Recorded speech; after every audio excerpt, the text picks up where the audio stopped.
Jai Hind students, welcome to the English era. Today we will discuss a lesson in English for the students of class 10 from the book First Flight, and the name of the chapter is A Letter to God, written by G.L. Fuentes. So students, first of all let's discuss about G.L. Fuentes. G.L. Fuentes एक Mexican novelist, poet and journalist थे. Journalist means पत्रकार. उनका जन्म 11 जुलाई 1897 में हुआ था और teenage में एज अ टीनेजर ही worked on cargo ship. Cargo ship जैसा आप इमेज में देख पा रहे हैं, पिक्चर में देख पा रहे हैं, कार्गो शिप में भी उन्होंने काम किया था. Now let's justify the title, why the name of the title is given as a letter to God. तो स्टूडेंट्स, ये जो स्टोरी है वो एक फार्मर की स्टोरी है, किसान की स्टोरी है. नाम है जिसका लेंचो. लेंचो का जो 1 साल का फसल होता है वो हेवी रेन की वजह से, हेलस्टॉर्म की वजह से पूरा का पूरा कंप्लीटली बर्बाद हो जाता है. उसके पास खाने को कुछ नहीं बचता है और पूरे वैली में, पूरे आसपास वो अकेला एक फार्मर है जो वहाँ पे रहता है. इसलिए कोई हेल्प करने वाला भी उसका नहीं है. इसलिए फाइनली वो डिसाइड करता है एक लेटर लिखने का गॉड के पास, कि वो गॉड को एक लेटर लिखेगा और उसे कुछ पैसे की मांग करेगा, पिसोस की मांग करेगा. पिसोस आपका मैक्सिकन कंट्री जो है वहाँ का करेंसी है. Students, now I will explain line by line with their Hindi meaning. Okay, so let's start.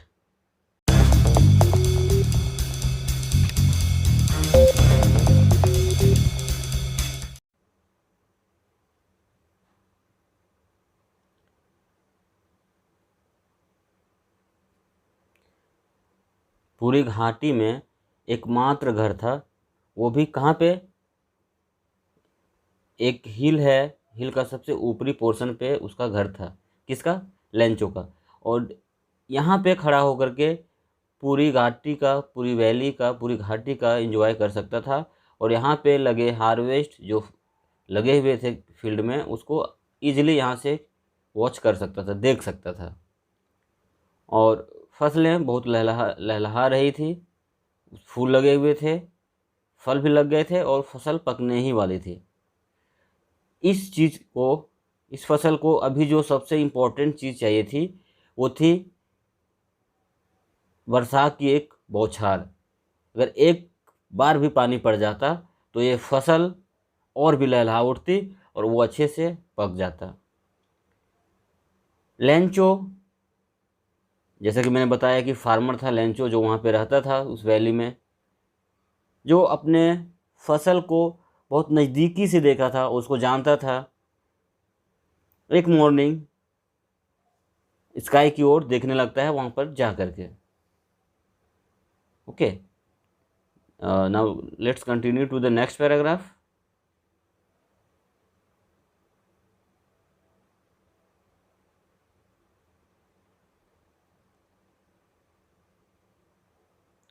और स्काई को देख करके वो बोलता है कि अब जिस चीज़ की ज़रूरत थी हमारे फसल को, अब वो हम लोग पाने वाले हैं. किसे बोलता है? वो अपनी वाइफ से बोलता है. उनकी वाइफ जो सपर बना रही थी, रात्रि का भोजन बना रही थी, वो बोलती है हाँ, अगर भगवान ने चाहा तो. बच्चे वहाँ पे खेल रहे थे, छोटे बच्चे और बड़े बच्चे फील्ड में काम कर रहे थे. और छोटे बच्चे तब तक खेलते रहते थे जब तक उनकी माँ उनको भोजन के लिए नहीं बुलाती थी. और ये जो टाइम था जिसकी बात अभी हो रही है, जैसे कि मैंने कहा कि ये सपर का टाइम था, रात्रि के भोजन का टाइम था, डिनर का टाइम था. ओके,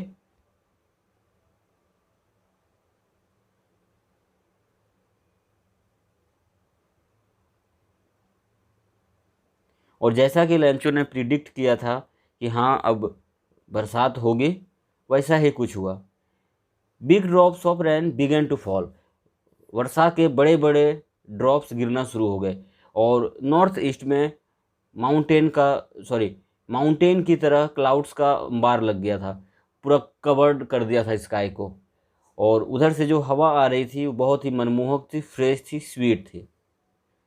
लेंचो बाहर खेत में आ गया, अपने फील्ड में आ गया। कोई दूसरा रीज़न नहीं था वहाँ पे आने का, बल्कि रेन ड्रॉप्स को अपने बॉडी के ऊपर फील करना था।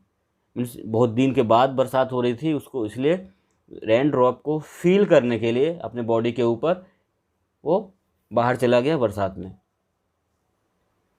और जब वो वहाँ से लौटा तो खुशी के मारे चिल्ला रहा था, बहुत इंजॉय कर रहा था, और अपनी वाइफ से कह रहा था, these are not rain drops, ये जो बरसात हो रही है ना, ये रेन ड्रॉप्स नहीं हैं, ये कॉइन्स हैं, सिक्के हैं। और जो बड़े बड़े ड्रॉप्स गिर रहे हैं ना, वो 10 सेंट हैं, जैसे हम लोग 10 पैसे कह सकते हैं, उस टाइप से। और जो छोटे हैं वो अब 5 सेंट्स के हैं। ये रेन के इम्पोर्टेंस को दिखाता है कि उस समय जो बरसात हो रही थी, फसल पकने वाली थी, वो कितना इम्पोर्टेंट था लेंचो के फसल के लिए, कि उसको कंपेयर किया गया है पैसे से, रुपये से, मतलब वहाँ की करेंसी जो है उससे कंपेयर किया गया है। एक सेटिस्फाइड एक्सप्रेशन के साथ, सॉरी, उसका जो फसल था वो पूरा कवर किया हुआ था बहुत अच्छे से, ऐसा लग रहा था, लहला रहा था जैसे कोई किसी ने कर्टेन बिछा दिया हो, कोई कलरफुल कर्टेन जैसे हम लोग घर में लगा देते हैं तो लगता है जैसे, वैसे वहाँ पे लग रहा था कि किसी ने कर्टेन बिछा दी हो। बट ये क्या, अचानक sudden a strong wind began to blow and along with the rain very large hailstones began to fall। But अचानक ये क्या हो गया, हवाएं तेज हो गई, हवाएं बहना शुरू हो गई, और बड़े बड़े हेल स्टॉर्म्स गिरने शुरू हो गए, ओलावृष्टि होने लगी। और जो ओलावृष्टि पड़ रहा था, ये बिल्कुल आपका सिल्वर कॉइन्स की तरह लग रहे थे। हाँ, बच्चे, जो छोटे छोटे बच्चे खेल रहे थे, वो उसको पाने के लिए बाहर निकल पड़े। जैसे हम लोग घर की तरफ बच्चे देखते हैं ना, जब बरसात होती है तो वो जो ओला गिरती है उसको उठाने के लिए दौड़ने लगते हैं, वैसे वो बच्चे निकल पड़े। लेकिन लेंचो का जो हैप्पीनेस था वो सैडनेस में बदल गया। वो बोलता है कि अब ये ठीक नहीं होने जा रहा है। फिर भी वो बोलता है, मुझे लग रहा है कि ये बहुत जल्द ही चला जाएगा। लेकिन ऐसा नहीं हुआ। 1 घंटे तक ज़बरदस्त ओलावृष्टि हुई पूरे एरिया में, गार्डन में, हिल साइड में, कॉर्नफील्ड में, पूरा का पूरा वैली में, और पूरा का पूरा एरिया कवर हो गया, ऐसे जैसे किसी ने सॉल्ट बिछा दी, किसी ने नमक बिछा दी हो पूरे एरिया में, वैसे हो गया।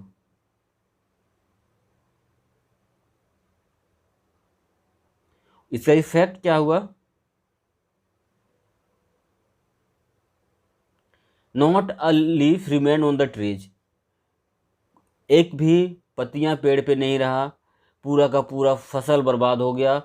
जो प्लांट्स थे उसमें से फ्लावर्स टूट कर गिर गए, और जो फल लगे हुए थे वो सब तहस नहस हो गया। लेंचो का जो सोल था, आत्मा था, वो दुख से भर गया। सुबह जो लेंचो इतना खुश था अपने फसल को देख करके, अब वो सैडनेस में बदल गया। और जब स्टॉर्म पास हो गया, वो अपने खेत में खड़ा हो गया और कहा, अपने बच्चों से कहा कि जो प्लेग होती है ना, प्लेग ऑफ लोकस्ट, लोकस्ट क्या होता है, एक इंसेक्ट होता है जो ग्रुप में आता है, पूरा फसल को बर्बाद कर देता है।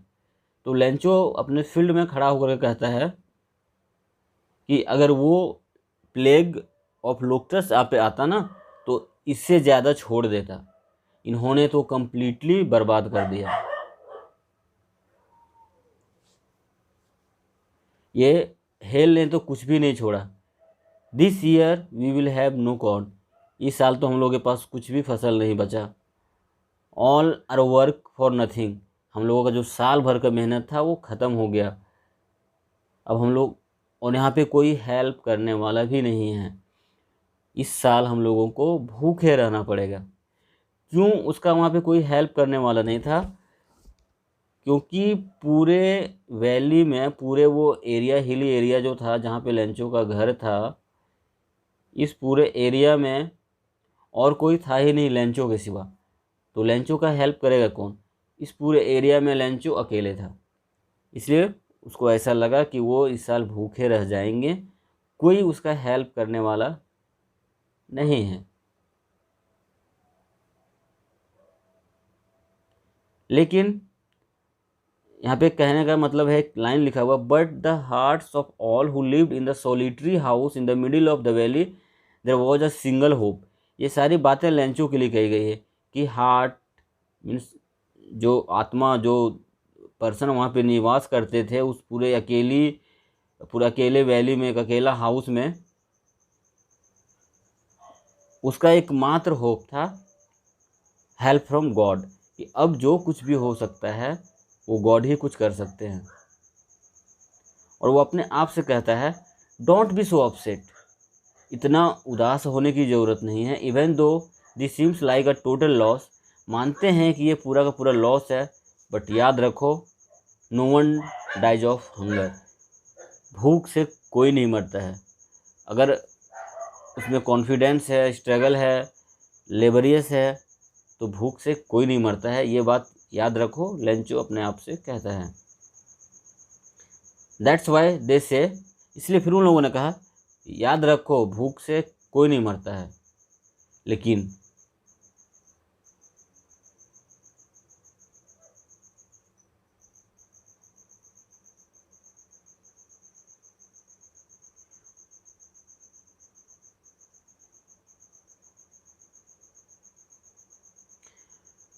All through the night Lencho thought only his one hope, the help of God. जो जिसकी आंखें सब कुछ देखती है और सब उन्हीं का किया हुआ है, तो लेंचो का एकमात्र होप था कि अब जो कुछ भी हो सकता है कुछ गॉड ही करेंगे। यहाँ पे लेंचो के बारे में कुछ बात बताई गई है। Lencho was an ox of a man, means वो ऑक्स की तरह मेहनत करने वाला था, दिन भर फील्ड में काम करता था। Even then he knew how to write, उसको लिखना आता था। इतना मेहनती होने के, फार्मर होने के बावजूद उसको लिखना आता था। The following Sunday at the daybreak he began to write a letter which he himself would carry to the town and place in the mail. Next Sunday means ये जो इवेंट हुआ था, इंसिडेंट हुआ, वो सैटरडे की रात थी।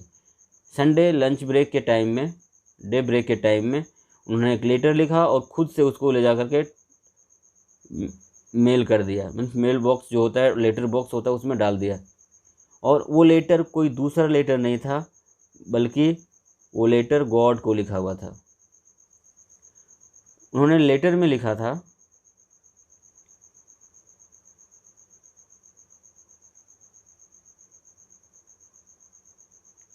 God if you don't help me my family and I will go hungry this year, कि हे भगवान, अगर आप मेरी मदद नहीं करेंगे तो मैं और मेरा पूरा फैमिली इस वर्ष भूखे रह जाएंगे। इसलिए I need 100 pesos in order to sow my field again and to live until the crop comes because the hailstorm has destroyed my whatever। आप समझ रहे हो कि क्या उन्होंने लिखा होगा। उन्होंने 100 pesos मांगे थे। 100 pesos आपका मैक्सिकन कंट्री जो है वहाँ की करेंसी है, जैसा मैंने स्टार्टिंग में आपको इंट्रोडक्शन में बताया था। किस लिए मांगा था? ताकि वो अपने फील्ड को फिर से बुआई कर सके और जब तक फसल उसमें आएंगे, खाने लायक होगा, तब तक वो सरवाइव कर सके। फिर उन्होंने इन्वेलप पे लिखा गॉड। जैसे हम लोग किसी को लेटर भेजते हैं तो रिसीवर्स का एड्रेस लिखते हैं, वहाँ पे उन्होंने लिखा गॉड और उसको लेकर के खुद से गया और वहाँ पे डाल दिया। पोस्ट ऑफिस में उन्होंने स्टैम्प खरीदा, उस पर चिपकाया और उसको मेल बॉक्स में डाल दिया। मतलब जो प्रोसेस होता है लेटर को पोस्ट करने का, वो उन्होंने कर दिया। पोस्ट ऑफिस का एक एम्प्लॉई जो उस लेटर बॉक्स को खोलता था और उसे लेटर निकालता था, वो हंसते हुए उसको लेकर के जाता है पोस्टमैन के पास। क्यों? जब उसको खोलता है, देखता है कि वो चिट्ठी लिखी हुई है गॉड के पास, तो हंसने लगता है, क्योंकि अपने पूरे करियर में उन्होंने ऐसा लेटर देखा ही नहीं था। अब यहाँ पे पोस्टमास्टर की कुछ बातें बताई हुई, उसके कैरेक्टर के बारे में बताया हुआ है कि पोस्टमास्टर एक फैट था, एमिएबल था, फ्रेंडली था और हंसमुख पर्सन था। वो भी हंसने लगा, बट लेकिन तुरंत दूसरे ही पल वो बहुत सीरियस हो गया। क्यों सीरियस हो गया? और उसको उस लेटर को डेस्क के ऊपर रख दिया और कहा, क्या गजब का फेथ है, I wish I had the faith of the man who wrote the letter. मुझे तो ये लग रहा है कि उस पर्सन का, जिन्होंने इस लेटर को लिखा है, उसका कितना फेथ है गॉड में, उसको कितना भरोसा है गॉड पे कि उन्होंने गॉड को लेटर लिखा है। और वो पोस्टमैन नहीं चाहता था कि जिस किसी ने भी ये लेटर लिखा है उसका जो गॉड में फेथ है वो शेक हो, टूटे, उसका भरोसा टूट जाए, वो नहीं चाहता था। सो उन्होंने उसे एक आइडिया सूझा। क्या आइडिया सूझा? कि क्यों ना इस लेटर का आंसर दिया जाए, क्योंकि अगर ये लेटर हम यहीं पे पड़े रहने देते हैं, क्योंकि इसको भेजा तो जा नहीं सकता है, कहाँ भेजना है, गॉड के पास कौन भेजेगा, कैसे भेजेगा। अगर इसका आंसर नहीं दिया जाता है तो उसका जो भी भरोसा है गॉड में वो टूट जाएगा। इसलिए क्यों ना इसका आंसर दिया जाए। और उसको उन्होंने खोला, और जब खोला तो वो और भी सरप्राइज आ गया। क्यों? क्योंकि वो कोई लेटर एक कॉमन लेटर नहीं था, बल्कि उसमें कुछ डिमांड किए गए थे। ठीक है, लेकिन फिर उन्होंने एक आइडिया लगाया अपने रिवॉल्यूशन में। अब उनके सारे एम्प्लॉई ने कुछ कुछ पैसे कलेक्ट किए और उन्होंने खुद अपनी सैलरी का एक पार्ट उसमें ऐड कर दिया और एक चैरिटी की तरह उसको दे दिया। बट जितना लेंचो का डिमांड था 100 पीसोस, ये उन लोगों से कलेक्ट नहीं हो पाया।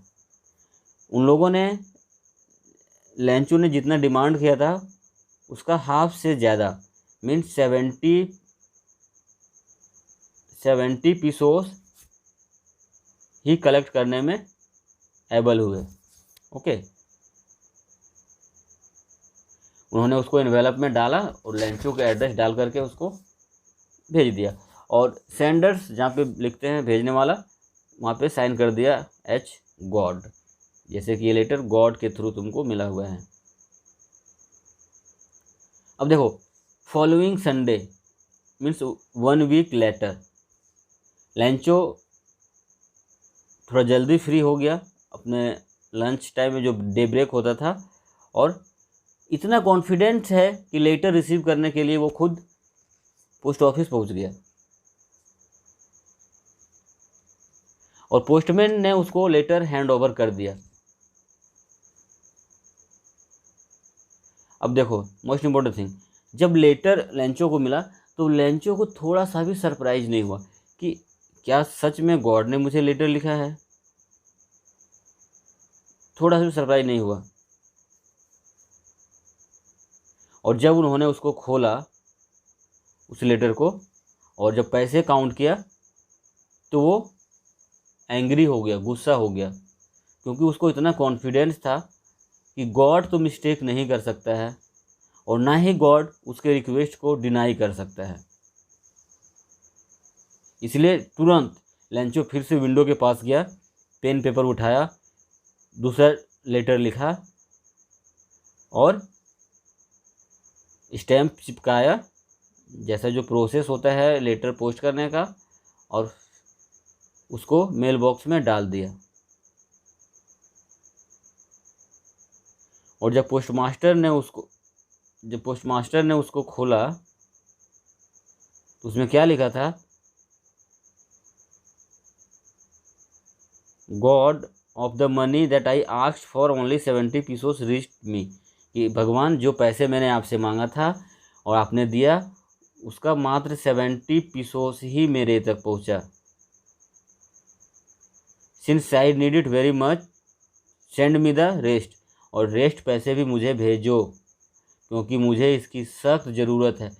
इन सेंटेंसेस से आप ये देख सकते हैं कि लेंचो का कितना कॉन्फिडेंस है, कितना ट्रस्ट है, कितना फेथ है गॉड में।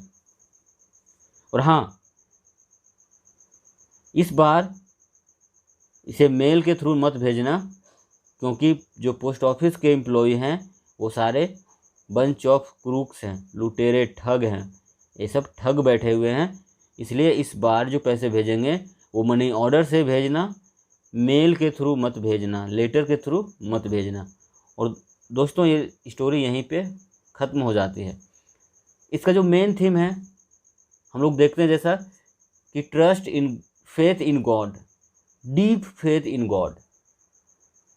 और एक हम लोग इसमें देख सकते हैं थीम बीइंग अ लेबरियस जैसे लेंचो है, और देख सकते हैं फ्रेंडली जैसा कि पोस्टमैन यहाँ पे है। हाँ, मुझे कमेंट करके ज़रूर बताएं कि ये वीडियो आपको कैसी लगी। मिलते हैं एक अगले वीडियो में, तब तक के लिए bye bye, take care and stay home, stay safe.